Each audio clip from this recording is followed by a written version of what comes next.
Olá, sejam bem-vindos a mais um devocional em Lucas e dando continuidade aos devocionais. Hoje nós veremos a segunda estrofe do Cântico de Maria, que se encontra em Lucas, capítulo 1, versículos 46 a 56. A gente vai ler hoje dos versículos 51 a 53. Vai ser um devocional mais curto porque são poucos versículos. Versículo 51.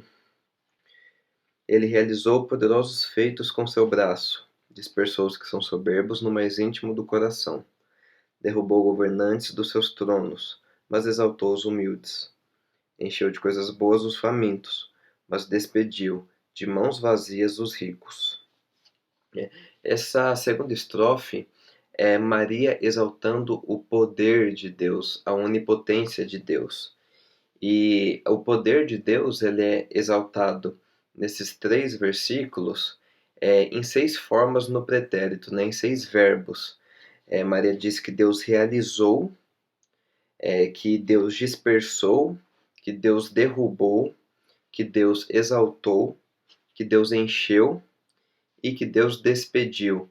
É interessante também perceber como os 6 verbos eles estão no passado, ou no original grego estão no aoristo, que é uma conjugação grega.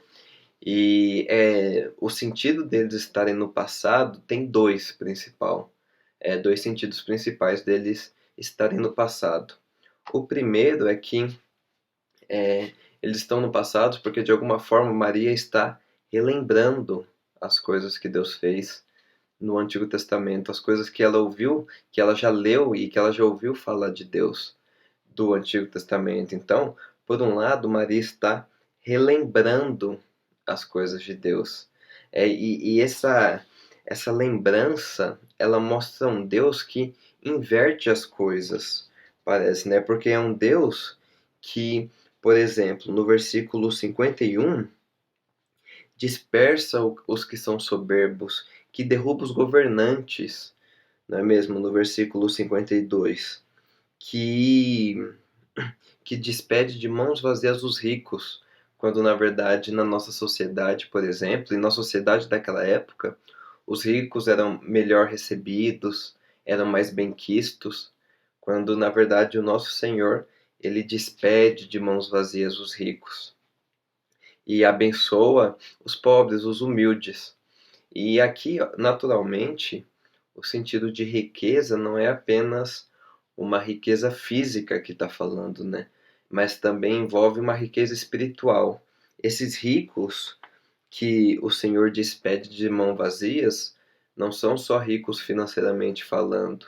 Quer dizer, são ricos financeiramente falando, mas são pobres espiritualmente falando, né? Da mesma forma que você pode ser pobre financeiramente falando, mas rico espiritualmente falando, né? Como diz, por exemplo, lá em Mateus 5, bem-aventurados os humildes de espírito, né? A ideia de que você tem uma pobreza interior, espiritual mesmo, que te faz bem-aventurado diante de Deus.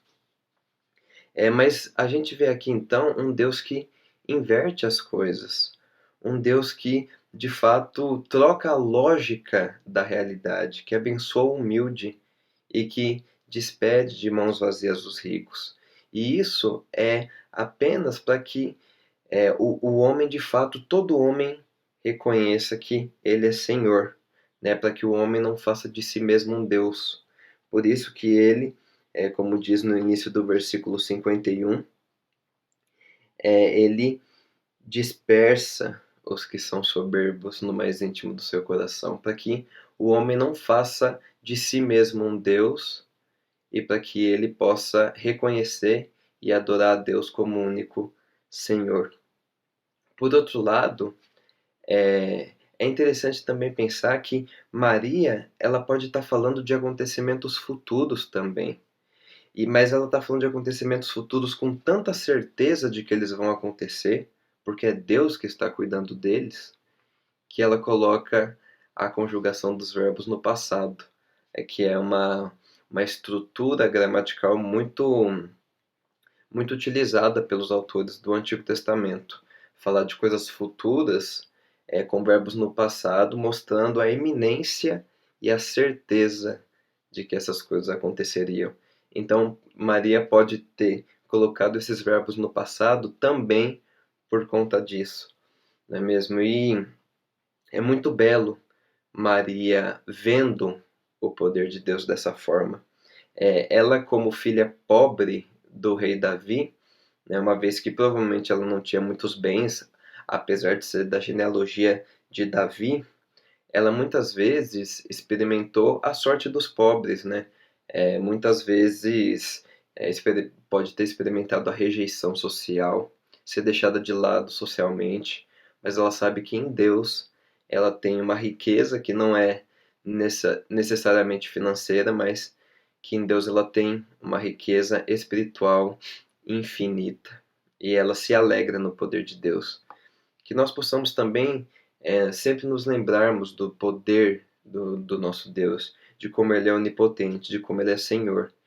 Que nós possamos sempre confiar nas coisas que Ele diz que vai fazer, porque Ele, como ser onipotente que com certeza vai realizá-las.